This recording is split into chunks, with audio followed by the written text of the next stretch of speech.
नमस्कार दोस्तों, मैं doctor RS Yadav. Yes Ayurveda में फिर स्वागत है। आज मैं आपको एक ऐसे टॉपिक पर बात करने जा रहा हूं जो कि मनुष्य के जीवन में प्रतिदिन वो चीज़ें जो है होती हैं। आज मैं बात करने जा रहा हूं चाय और कॉफ़ी। चाय और कॉफ़ी स्वास्थ्य के लिए लाभदायक है या हानिकारक है। पहले हम जान लें कि चाय और कॉफ़ी में पाया क्या जाता है। चाय में कैफीन की मात्रा जो होती है 6%, टैनिक एसिड की मात्रा 6.12% और थोड़ी मात्रा में वोलेटाइल आयल 6% और थियोफाइलिन जो होती है पाई जाती है। इसी तरीके से कॉफ़ी में कैफीन की मात्रा जो होती है 1 to 3% पाई जाती है। शर्करा की मात्रा जो होती है 10% पाई जाती है। फैट की मात्रा 12% पाई जाती है और प्रोटीन की मात्रा 10% पाई जाती है। इसमें टैनिक एसिड की मात्रा चाय की मात्रा से थोड़ा ज़्यादा होती है। इस प्रकार यदि हम चाय को थोड़ी मात्रा में प्रयोग करते हैं तो उसमें जो कैफीन वोलेटाइल आयल होते हैं सब पानी में उतर आते हैं और हम उसको पीते हैं तो कैफीन जो होती है हमारे नर्वस सिस्टम को स्टिमुलेट करती है, कार्डियक कंट्रैक्टिलिटी को जो है बढ़ाती है, जिससे उत्तेजना आती है और नर्व स्टिमुलेशन होने से भी उत्तेजना आती है। ब्लड सर्कुलेशन जो होता है बढ़ता है और जिससे आदमी को श्रम मीन्स थकान से दूर होता है और एक मन में स्फूर्ति आती है जिससे उसको आराम मिलता है। लेकिन अगर हम चाय को या कॉफ़ी को ज़्यादा पीते हैं, यदि यही कैफीन की मात्रा ज़्यादा हो जाती है, जब वैसोकंस्ट्रिक्शन ज़्यादा हो जाता है तो ब्लड सप्लाई पेरिफेरल एरिया में जो होती है कम हो जाती है। तो जब कम हो जाती है तो वहाँ पर हमारे ब्लड सप्लाई कम होने से वहाँ पर हमारे नर्व में जो है पेन होता है, जिससे गैंग्रीन बनने की संभावना होती है, तरह तरह की बीमारियाँ होती हैं। इसी तरीके से जब हम चाय को ज़्यादा खौलाते हैं तो उसमें टैनिक एसिड की मात्रा ज़्यादा हो जाने से, जिससे उसका स्वाद बदला हुआ होता है, वह जा कर के हमारे गैस्ट्रोइंटेस्टाइनल ट्रैक्ट की इंटरनल लेयर को जो होती है वो दुष्प्रभाव डालती है, जिससे हमारे भोजन में उपस्थित एल्ब्यूमिन प्रोटीन का पाचन जो होता है वह ठीक ढंग से नहीं हो पाता है, जिससे इनडाइजेशन होती है और पेट में गैस बनती है, अफारा बनता है और हम असहज महसूस करने लगते हैं। इस तरीके से प्रोटीन का अवशोषण जब कम होता है तो हमारे हीमोग्लोबिन भी बनने में प्रोटीन की ज़रूरत पड़ती है, जिससे खून की मात्रा भी कम होती है, हमारे शरीर में रक्त की अल्पता भी, रक्त की कमी भी हो जाती है। इस तरीके से हम देखते हैं कि अगर हम चाय और कॉफ़ी को थोड़ी मात्रा में लेते हैं तो यह हमारे स्वास्थ्य के लिए लाभदायक है और अगर हम अधिक मात्रा में लेते हैं तो यह हमारे स्वास्थ्य के लिए हानिकारक है।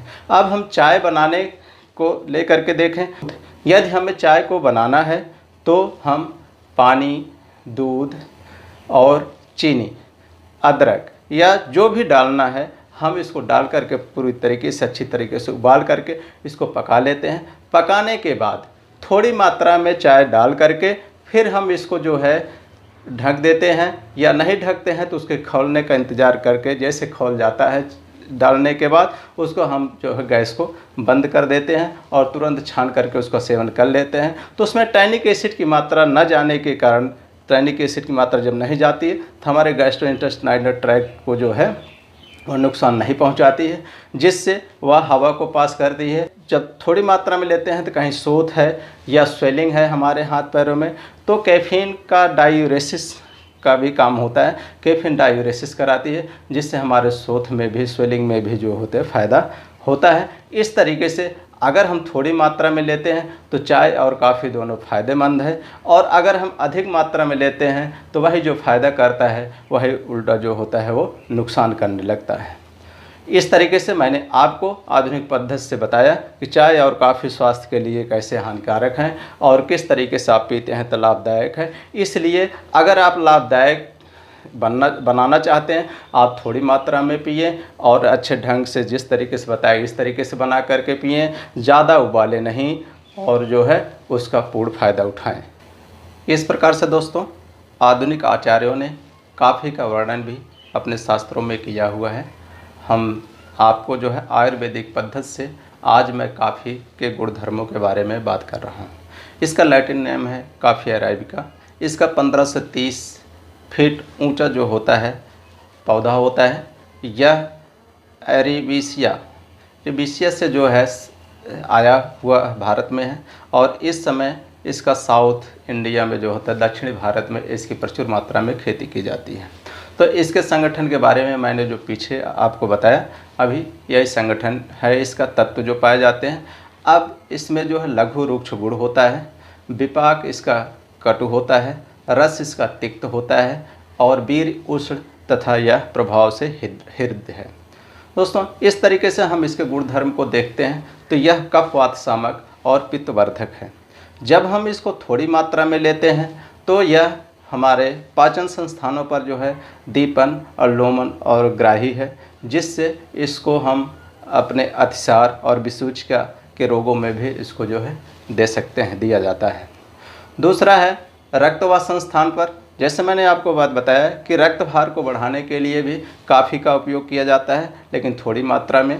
उसमें जो कैफीन होता है, मैंने आपको बताया, वो अच्छे ढंग से काम करता है।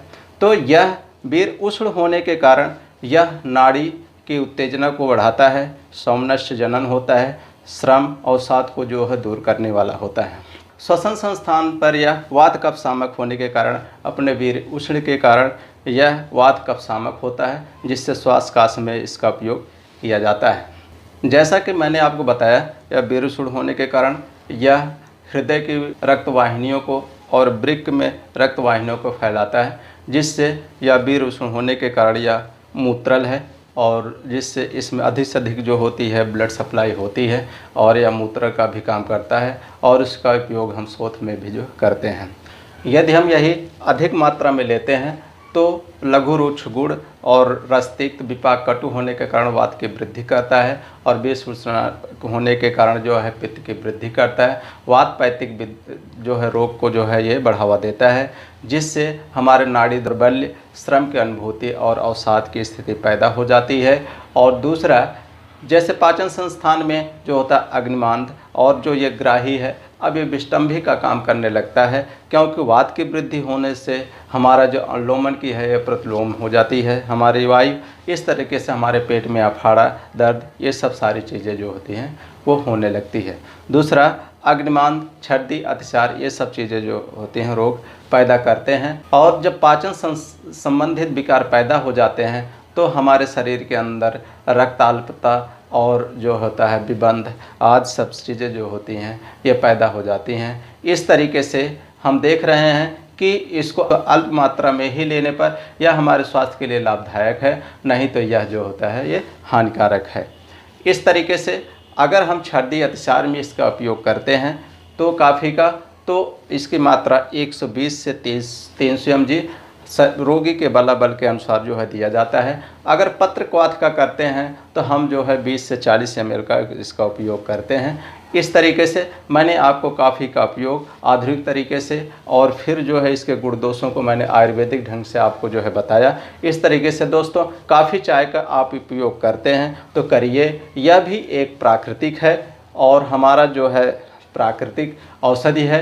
इस तरीके से आप उचित रूप से प्रयोग करेंगे तो आपके स्वास्थ्य के लिए लाभदायक होगा। और अगर आप जो है गलत तरीके से उपयोग करेंगे, ज़्यादा उपयोग करेंगे और इसको आप आदत के रूप में बना लेंगे तो फिर यह आपके स्वास्थ्य के लिए हानिकारक होगा। इस तरीके से आप जो है उचित रूप में जो उचित मात्रा में सेवन करिए, स्वास्थ्य लाभ लीजिए। और यह अगर आपको अच्छा लगे तो हमारे यस आयुर्वेदा यूट्यूब चैनल को सब्सक्राइब करें, शेयर करें और लाल वाली बटन दबा करके उसको सब्सक्राइब करें और शेयर करें, और जिससे यह जानकारी अधिक से अधिक लोगों को जाए और अपने नित्य जीवन में प्रयोग होने वाली चीज़ों को उचित रूप में उपयोग कर सकें और दूसरे को जो है स्वास्थ्य संबंधी लाभ दे सकें। नमस्कार दोस्तों।